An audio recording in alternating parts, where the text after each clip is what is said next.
जय हिंद। आज हम लोग क्लास 6 का अध्याय नंबर 6 नए प्रश्न नए विचार पढ़ेंगे। इसमें एक अनघा नाम की एक लड़की है जो सैर पे जा रही है। सैर पे मतलब जैसे स्कूलों वगैरह से टूर पे लोग घूमने जाते हैं।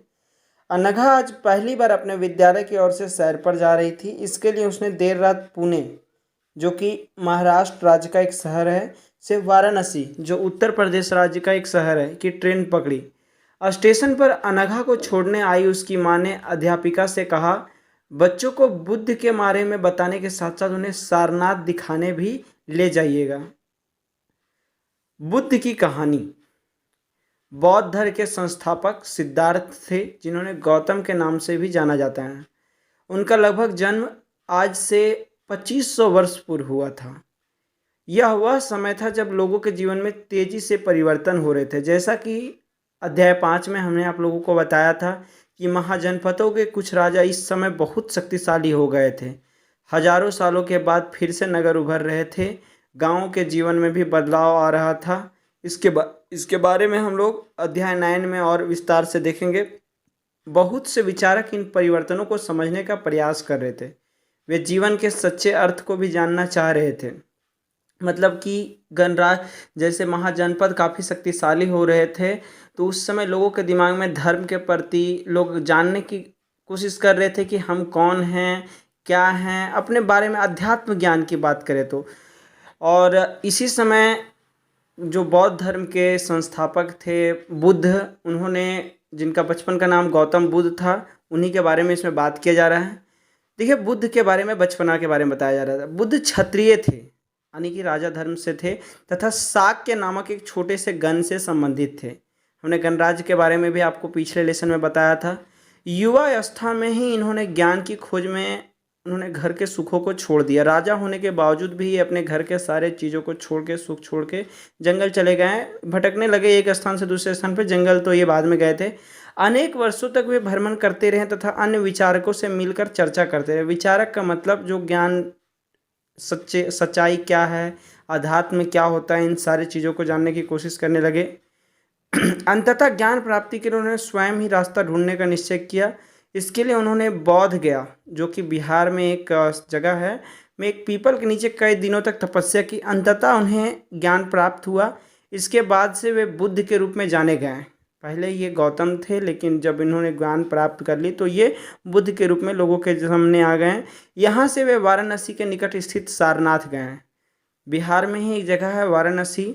उस जगह पे जाकर, उस जगह पे ये जहाँ गए, उस जगह का नाम है सारनाथ, जहाँ उन्होंने पहली बार उपदेश दिया। ज्ञान प्राप्त करने के बाद जब लोगों को उपदेश दिया जाता है, यानी कि उनको ज्ञान की बातें बताई जाती है, उसे उपदेश कहते हैं। कुशीनारा से मृत्यु में पहले का शेष जीवन उन्होंने पैदल ही एक स्थान से दूसरे स्थान की यात्रा करने और लोगों को शिक्षा देने में व्यतीत किया। मतलब कुशीनारा में इनका मृत्यु हुआ था। इससे पहले उन्होंने जितने भी जीवन का समय बिताया था, वे पैदल ही यात्रा करते थे और लोगों को उपदेश दिया करते थे। बुद्ध ने शिक्षा दी कि यह जीवन कष्टों और दुखों से भरा हुआ है, और ऐसी हमारी इच्छाओं और लालसाओं के कारण होता है। मतलब जो हमेशा पूरी नहीं हो सकती, उन इच्छाओं को हम इच्छा करते हैं, या मन में लालसा होता है कि थोड़ा और मिलता है। इस तरह के बातों से जीवन में हमें कष्ट और दुख ही मिलते हैं। इसके कई कारण हो सकते हैं। कभी कभी हम जो चाहते हैं वह प्राप्त कर लेने के बाद भी संतुष्ट नहीं होते, संतोष नहीं होता इंसानों को, और अधिक अथवा अन्य वस्तुओं के पाने की इच्छा करने लगते हैं। मतलब थोड़ा और ज़्यादा मिल जाता है। इस तरह के कारणों से बुद्ध ने इस लिप्सा को तृष्णा बताया। तृष्णा कहा कि इसी को एक भूख कहते हैं।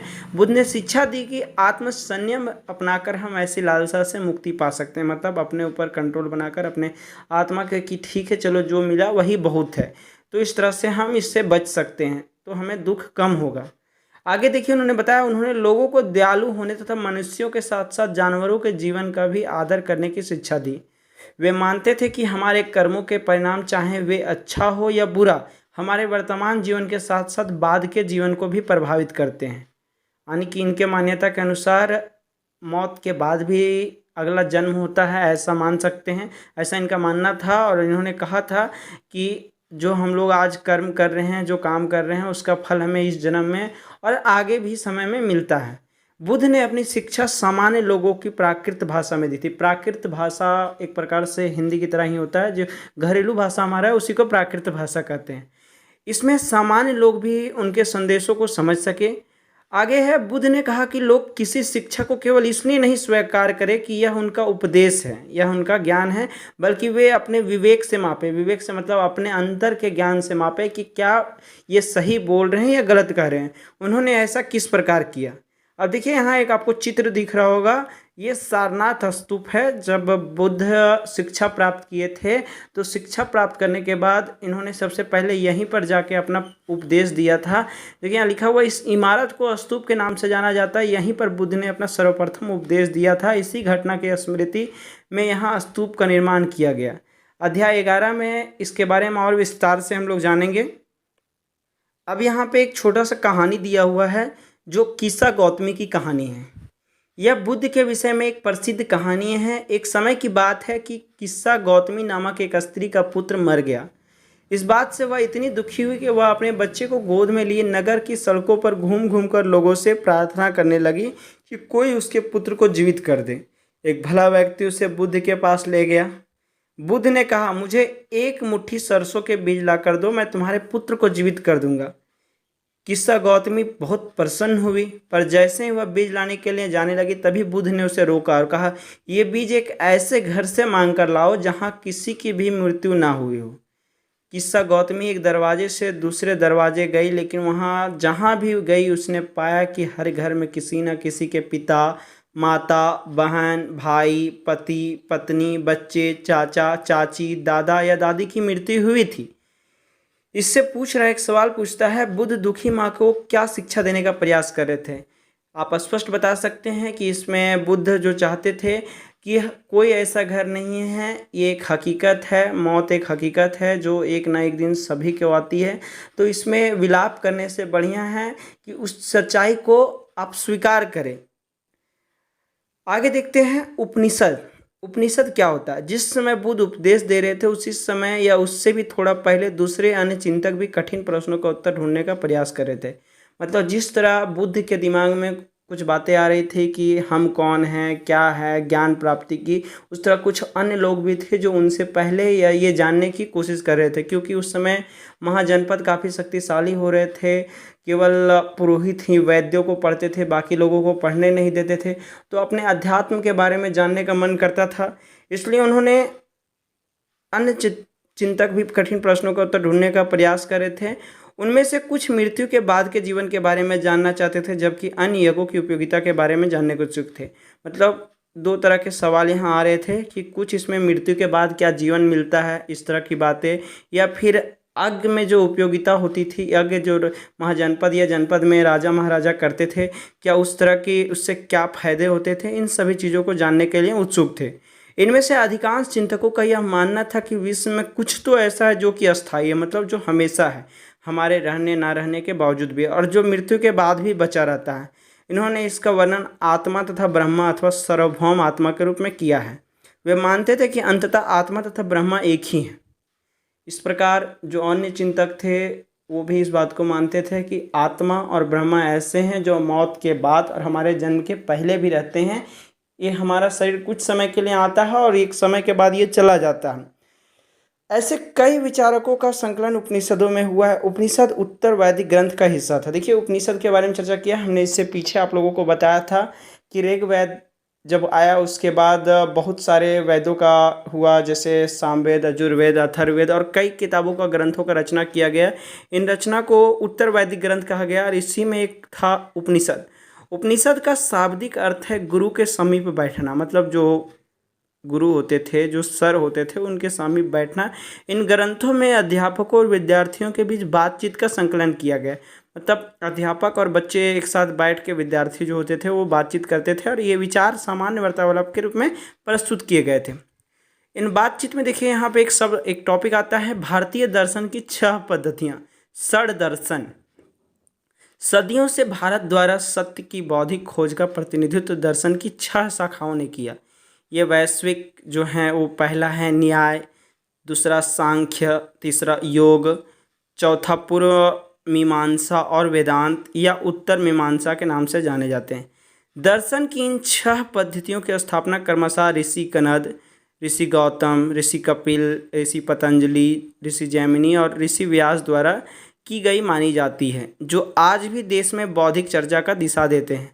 जर्मन मूल के ब्रिटिश भारतविद फ्रेडरिक मैक्समुलर ने के अनुसार दर्शन की इन 6 शाखाओं का विकास कई पीढ़ियों के दौरान व्यक्तिगत विचारकों के योगदान से हुआ।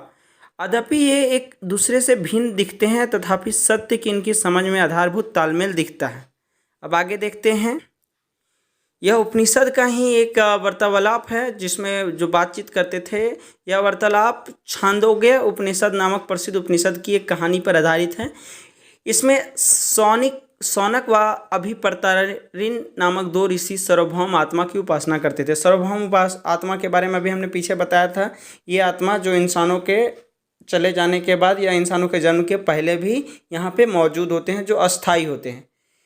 एक बार जो ही वे भोजन करने के लिए बैठे, एक भिखारी आया और भोजन मांगने लगा। सौनक ने कहा, हम तुम्हें कुछ नहीं दे सकते। भिखारी ने पूछा, विद्वजन आप किसकी उपासना करते हैं? अभिप्रातरणी ने उत्तर दिया, सार्वभौम आत्मा की।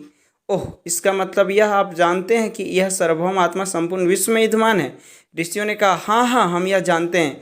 भिखारी ने फिर पूछा, अगर यह सार्वभौम आत्मा संपूर्ण विश्व में विद्यमान है तो यह मेरे अंदर भी विद्यमान है। मैं कौन हूँ? मैं इस विश्व का एक भाग ही तो हूँ। तुम सत्य बोलते हो, युवा ब्राह्मण ने कहा।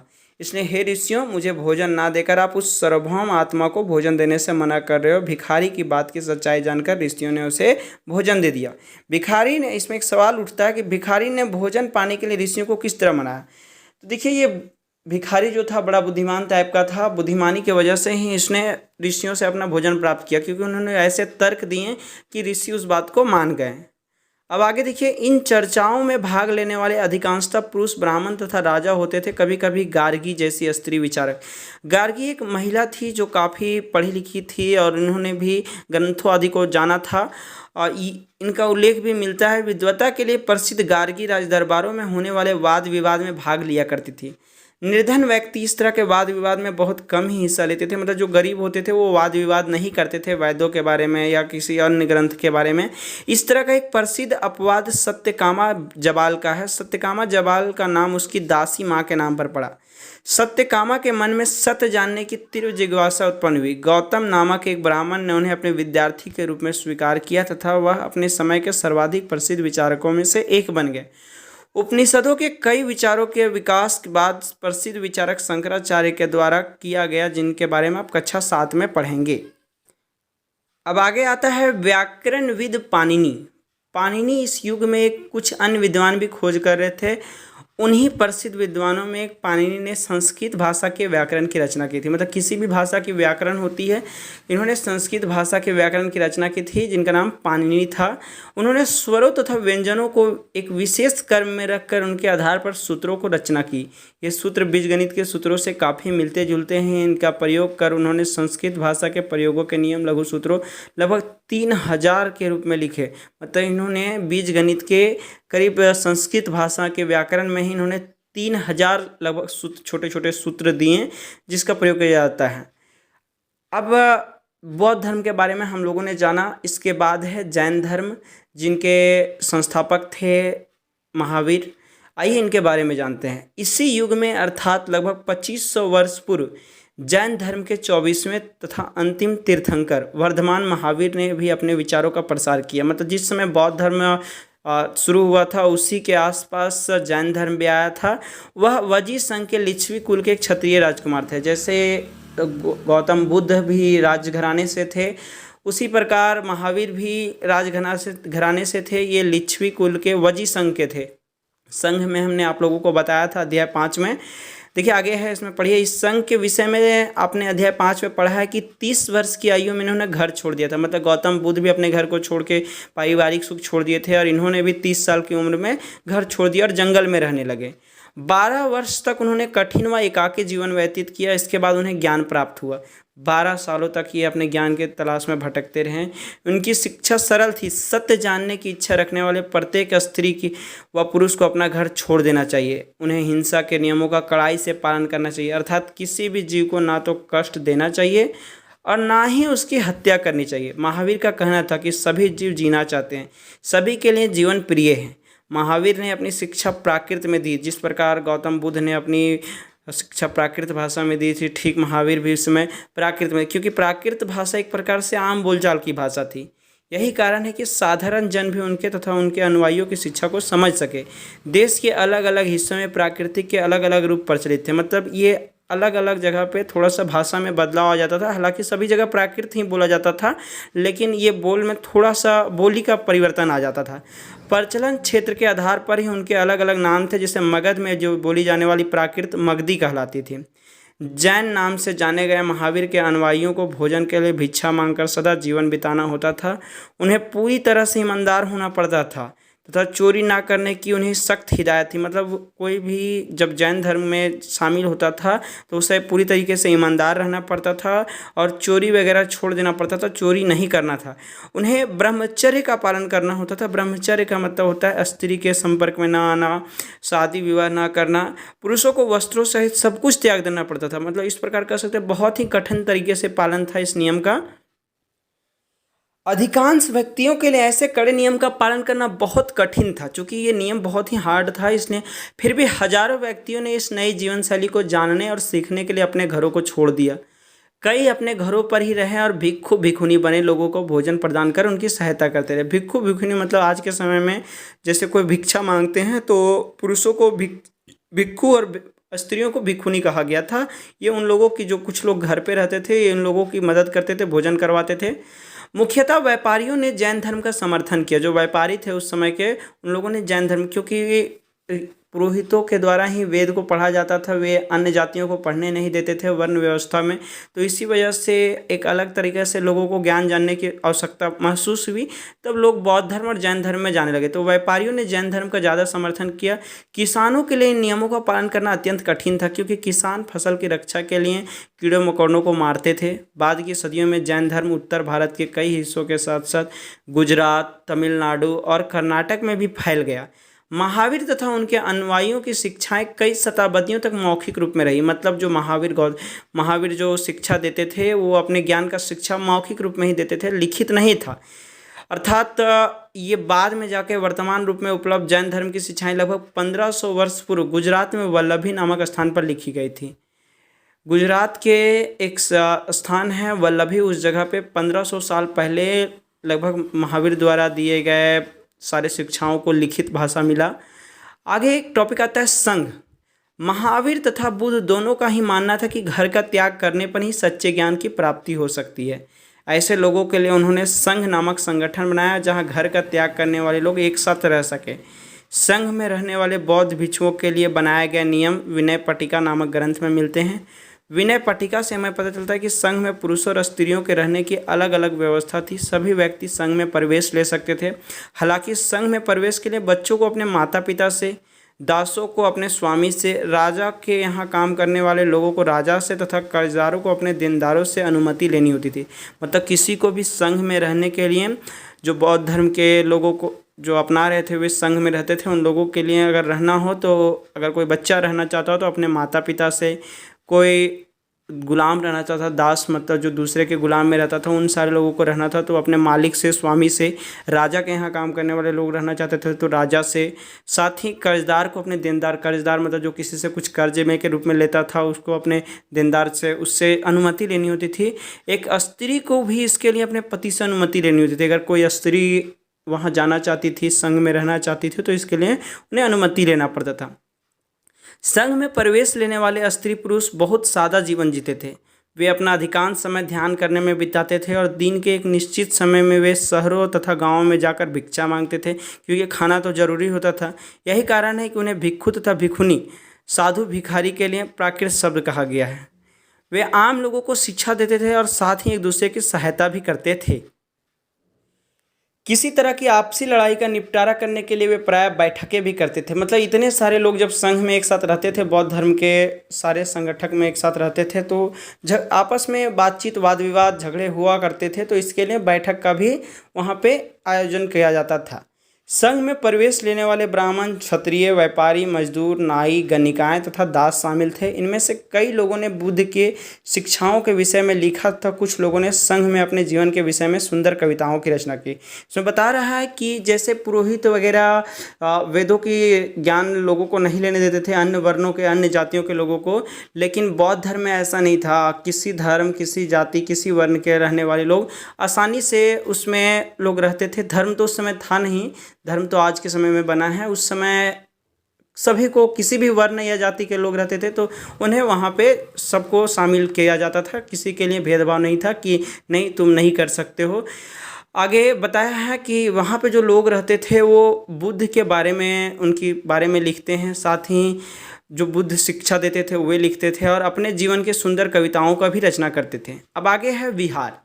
जिस प्रकार बौद्ध धर्म में संघ बना हुआ था लोगों के रहने के लिए, जो बौद्ध धर्म अपनाते थे उन लोगों के लिए, ठीक उसी प्रकार जैन धर्म में जो रहना चाहते थे उन लोगों के लिए विहार बना हुआ था। जहाँ रहते थे जैन धर्म अपनाने के बाद उन सभी को विहार कहा जाता था।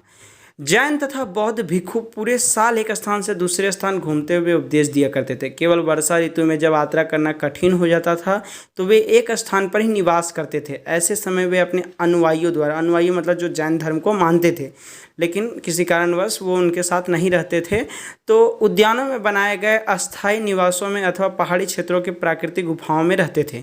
जैसे जैसे समय बीतता गया, भिक्षु भिक्षुनियों ने स्वयं तथा उनके समर्थकों ने अधिक अस्थायी शरणास्थलों की आवश्यकता का अनुभव किया। तब कई शरणास्थल बनाए गए जिन्हें विहार कहा गया। मतलब जैन धर्म में जो रुकने के लिए, ठहरने के लिए जो जगह पर तैयार किया जाता था, जो आवास होता था, उसे विहार कहा गया।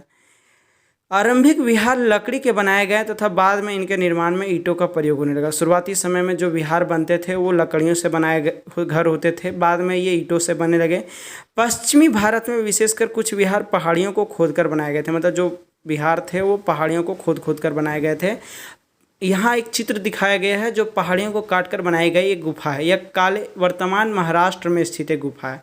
मतलब ये जो गुफा दिख रहा है ये महाराष्ट्र राज्य का है। इसमें भिक्षु भिक्षुनियाँ इसी शरण में रहकर ध्यान किया करते थे, मतलब योगासन वगैरह करते थे। आगे है, एक बौद्ध ग्रंथ से ज्ञात होता है कि जिस तरह महासागरों में मिलने पर नदियों की अलग अलग पहचान समाप्त हो जाती है, जैसे ठीक उसी प्रकार बुद्ध के अनुयायी जब भिक्षुओं की श्रेणी में प्रवेश करते थे वे अपना वर्ण, श्रेणी और परिवार सब त्याग देते थे। मतलब अब उन्हें किसी विशेष नाम दिया जाता था, यानी कि वो बौद्ध हो जाते थे। वे किसी वर्ण के मोहताज नहीं रहते थे। उनको कोई वर्ण नहीं कि आप क्षत्रिय हैं, आप वैश्य हैं, आप ये हैं, वो सब नहीं रहता था। प्राय किसी धनी व्यापारी अथवा भूस राजस्वामी द्वारा दान में की गई भूमि पर विहार का निर्माण होता था। विहार यानी जो जैन धर्म के घर आवास वगैरह होते थे, ये जब किसी व्यापारी के द्वारा दान दिया जाता था, जब वो सारा चीज़ छोड़कर किसी धर्म को अपनाता था, जैन या बौद्ध को, तो उसमें जो बनता था इस तरह से विहार का निर्माण होता था। स्थानीय व्यक्ति भिक्षु भिक्षुनियों के लिए भोजन, वस्त्र तथा दवाइयाँ लेकर आते थे, जिसके बदले ये भिक्षु और भिक्षुनी लोगों को शिक्षा देते थे, ज्ञान देते थे। आगे आने वाले शताब्दियों में बौद्ध धर्म उपमहाद्वीप के विभिन्न हिस्सों के साथ साथ बाहरी क्षेत्रों में भी फैला। इसके बारे में हम लोग 9 में और अधिक पढ़ेंगे। आगे है आश्रम व्यवस्था। जैन तथा बौद्ध धर्म जिस समय लोकप्रिय हो रहे थे, लगभग उसी समय ब्राह्मणों ने आश्रम व्यवस्था का विकास किया। चूँकि अब ब्राह्मणों ने देखा कि अब हम भी खतरे में पड़े जा रहे हैं, हमारे वेद को केवल हम ही पढ़ते हैं और हमने कई जातियों में बांट दिया, तो लोगों में एक मन में ऐसा आया, तो उन्होंने यहाँ आश्रम शब्द का तात्पर्य लोगों द्वारा रहने, ध्यान करने के लिए प्रयोग में आने वाले स्थान से नहीं, बल्कि इसका तात्पर्य जीवन के एक चरण से है। मतलब उन्होंने पूरे समाज को आश्रम शब्द में बांट दिया। जो वहाँ के लोग थे उन लोगों का जीवन काल का मतलब जैसे जन्म से मरण तक, उसे 4 भागों में बांट दिया। सबसे पहला ब्रह्मचर्य, गृहस्थ, वानप्रस्थ तथा संन्यास नामक 4 आश्रमों की व्यवस्था की गई। इसमें ब्रह्मचर्य के अंतर्गत ब्राह्मण, क्षत्रिय तथा वैश्य से अपेक्षा की जाती थी कि इस चरण के दौरान वे सादा जीवन बिताकर वेदों का अध्ययन करेंगे। मतलब उम्र के पहला पड़ाव लगभग 25 साल तक वे जो थे वो केवल ब्रह्मचर्य व्रत का पालन करते थे। इसमें वे वेदों का ज्ञान लेते थे, मौखिक तरीके से ज्ञान प्राप्त करते थे, ज्ञान बांटते थे। आगे जब वे इस उम्र को पार कर जाते थे, जब तो वे आ जाते थे गृहस्थ जीवन में, और इसमें वे विवाह करके एक गृहस्थ के रूप में रहना होता था। वानप्रस्थ के अंतर्गत उन्हें जंगल में रहकर साधना करना था। अंततः उन्हें सब कुछ त्याग कर सन्यासी बन जाना था। बाद में जब गृहस्थ जीवन खत्म हो जाता था तो वे वानप्रस्थ जीवन मतलब जंगल की ओर चले जाते थे और जंगल में भटकने के बाद वहाँ साधना वगैरह करते थे और सब कुछ खत्म हो जाने के बाद वे सन्यासी बन जाते थे। सन्यासी मतलब जिसका कोई मोह माया से दूर। आगे है आश्रम व्यवस्था ने लोगों को अपने जीवन का कुछ हिस्सा ध्यान में लगाने पर बल दिया। प्राय स्त्रियों को वेद पढ़ने की अनुमति नहीं थी। आज भी स्त्रियों को वेद पढ़ने का अधिकार नहीं दिया गया था। उन्हें अपने पतियों द्वारा पालन किए जाने वाले आश्रमों का ही अनुसरण करना होता था। मतलब जो उनके पति करते थे उसी को उन लोगों को दोहराना होता था। आगे अन्यत्र कुछ दिया हुआ है। एटलस एक किताब है, उसमें ईरान को ढूंढने बोल रहा है। वहाँ पे जथरुस्त्र एक ईरानी पैगंबर थे। पैगंबर मुस्लिम धर्म के होते हैं, उन लोगों को बोला जाता है। उनकी शिक्षाओं का संकलन जैनद अवेस्ता नामक ग्रंथ में मिलता है। जैनद अवेस्ता की भाषा तथा इससे वर्णित रीति रिवाज वेदों की भाषा और रीति रिवाजों से काफ़ी मिलते जुलते हैं। जरथुस्त्र की मूल शिक्षा का सूत्र है सद्विचार, सद्वचन तथा साध्य कार्य। हे ईश्वर, बल, सत्य, प्रधानता एवं सद्विचार प्रदान कीजिए जिनके जरिए हम शांति बना सकें। 1000 से अधिक वर्षों तक जरथुस्त्रवाद ईरान का एक प्रमुख धर्म रहा। बाद में कुछ जरथुस्त्रवादियों ईरान से आकर गुजरात और महाराष्ट्र के तटीय नगरों में बसे। वे लोग आज के पारसियों के पूर्वज हैं। पारसी भी एक प्रकार का धर्म है। इस प्रकार हमने इसमें बौद्ध धर्म का आगमन और जैन धर्म के बारे में पढ़ा कि बौद्ध धर्म के लोग संघ में रहते थे, जैन धर्म के लोग विहार में रहते थे। इस तरह से देखने के बाद पुरोहितों ने भी अपने अंदर सुधार किए। उन लोगों ने भी अपना जीवन काल को 4 भागों में आश्रमों के तहत बांटा। ब्रह्मचर्य, गृहस्थ, वानप्रस्थ तथा संन्यास। इस तरह से आज का टॉपिक ख़त्म होता है। अब हम लोग अध्याय 7 की और अगले बार पढ़ेंगे। विशेष अगर आपको जानकारी पसंद आई हो तो वीडियो को लाइक करें। इसी तरह की और नॉलेजफुल जानकारी लेने के लिए हमारे चैनल को सब्सक्राइब करें। धन्यवाद।